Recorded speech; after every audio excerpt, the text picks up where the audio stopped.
బయట కరెంట్ ఉంది, ఆఫీస్లో లేదేంటి?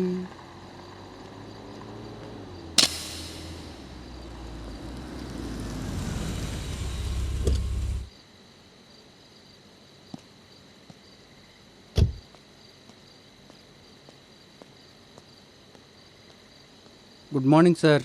ఏంట్రా డల్గా ఉన్నావు? అమ్మకు బాగోలేకపోతే చూడటానికి వెళ్ళి ఇప్పుడే వచ్చాను సార్.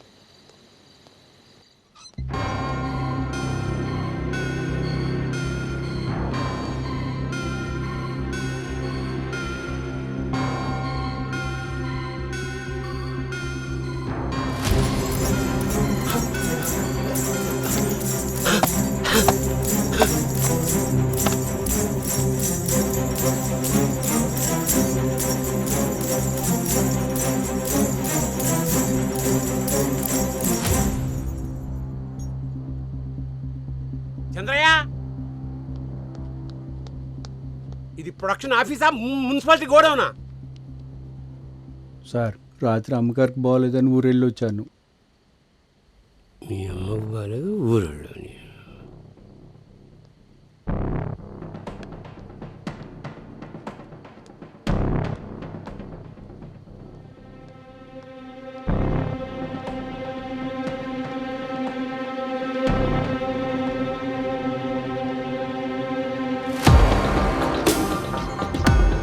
చంద్రయ్య, వస్తున్నానయ్యా.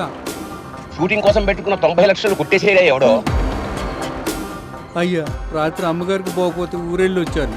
నేను వెళ్ళే ముందు మేనేజర్కి కూడా ఫోన్ చేసి చెప్పాను. మీరు ఒక్కసారి మేనేజర్ గారికి ఫోన్ చేయండి అయ్యా. స్విచ్ ఆఫ్ అయిపోయింది, కొంచెం ఛార్జింగ్ పెట్టుకోవచ్చా? నేను పోలీస్ స్టేషన్కి వెళ్ళి కంప్లైంట్ ఇస్తాను. నా ఫోన్ అందుబాటులో ఉండు. అలాగే సార్. ఆ డబ్బులు ఎక్కడ పెట్టారో చెప్పకపోతే మీ ముగ్గురు మీద మర్డర్ కేసు పెడతాను. సార్ ఫోన్ తీసుకుంటాను.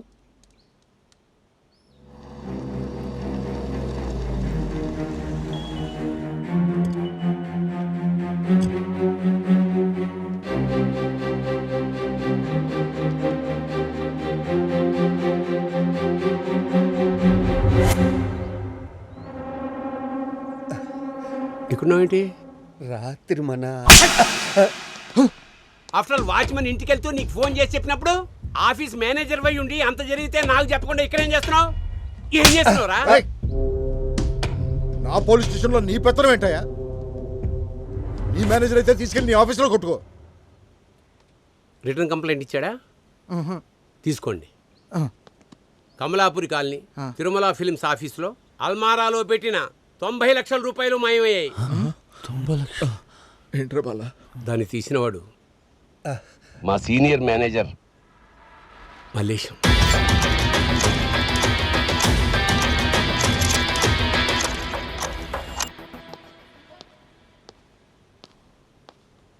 రేయ్, దొంగతనం చేసింది వాళ్ళైతే వెనకుండి నడిపించింది నువ్వన్నమాట. సార్, కూర్చో కింద కూర్చో. కూర్చో కూర్చో కూర్చోరా కూర్చో. హైదరాబాద్ తీసుకొచ్చి అవకాశం ఇస్తే మంచోళ్ళు అనుకున్నాం. దొంగ అన్నమాట. దొంగ నా కొడుకులా. దొంగ నా కొడుకులా.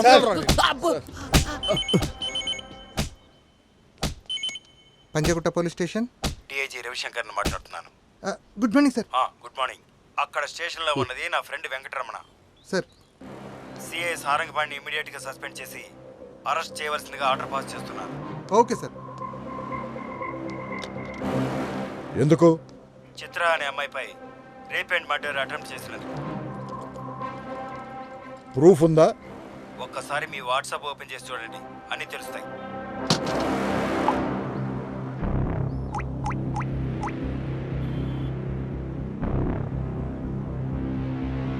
Sir please come. పర్లేదు అదండి. దొంగతనం జరిగిందని రాత్రంతా డ్యూటీ చేస్తుంటే మీరు మంచి ఆఫీసర్ అనుకున్నా, మీరు దొంగ అన్నమాట. కానిస్టేబుల్, ఆ ముగ్గురిని వదిలేయండి. అలాగే సార్, మీరు వెళ్ళండి. పర్లేదండి, మనం వెళ్దాం పస. కానిస్టేబుల్ గారు, ఆడి సెల్లో ఉన్న నైకండి సార్, కొడతాడు.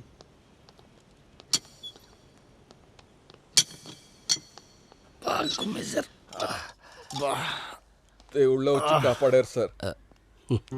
సార్ అసలు ఇదంతా మీకు ఎలా తెలుసు సార్?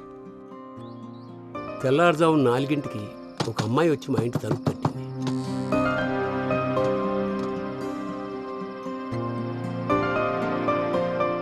మా వాళ్ళు మీ ఆఫీస్లో షూటింగ్ కోసమని వెళ్తే దొంగతనం చేశారంటూ అరెస్ట్ చేశారు సార్. ఎవరమ్మా నువ్వు? మాకు షూటింగ్ లేక 10 రోజులైంది. కొంపదీసి నన్ను ట్రాప్ చేయడానికి ఏమైనా ప్లాన్ చేస్తున్నావు ఏంటి?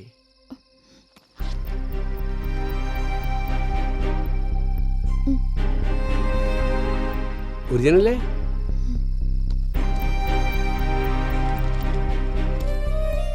ఈ బ్యాగ్ నీ దగ్గర? బాలాని అరెస్ట్ చేశారని రంగారావు ముద్దు కోసం వెళ్ళాను. అక్కడ ముద్దు ఒక బ్యాగ్ని సోఫాలో వేయడం చూశాను.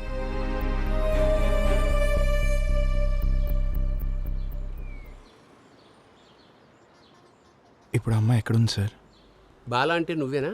నేనే సార్.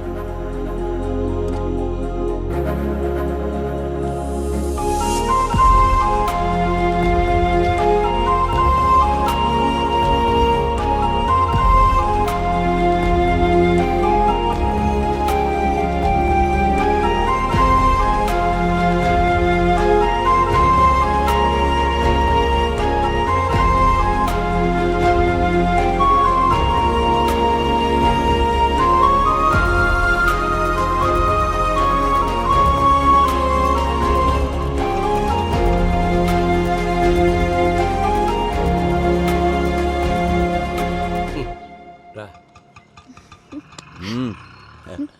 హ్యాపీ? రా, ఎక్కండి. పదండి వెళ్దాం. పదండి.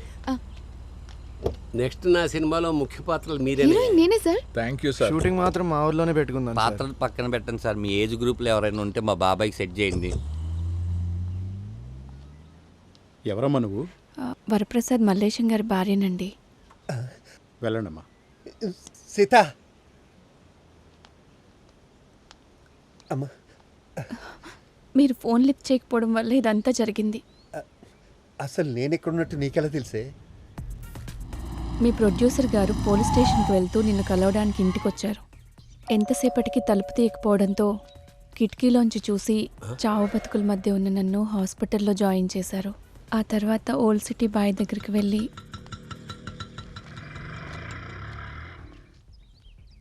ఎవరమ్మా మీరు? మేనేజర్ మల్లేశం గారి వైఫ్ని. ఏంటమ్మా? మా ఆయన మీ దగ్గర తీసుకున్న అప్పుకు గాను ఈ నగలు, ఈ దస్తావీజులు తీసుకోండి.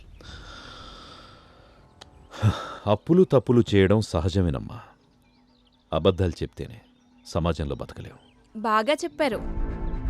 అలాగే ఒంటరిగా ఉన్న ఆడవాళ్లతో ఎలా ప్రవర్తించాలో మీ వాళ్ళకు కొంచెం నేర్పించండి.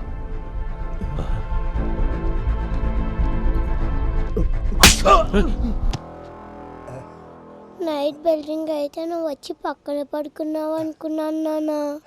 ఆడెవడో వచ్చి అమ్మ పక్కన పడుకుని అల్లరి చేశారు.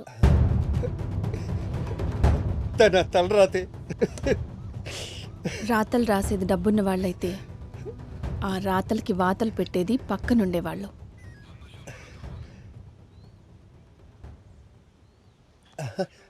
సీత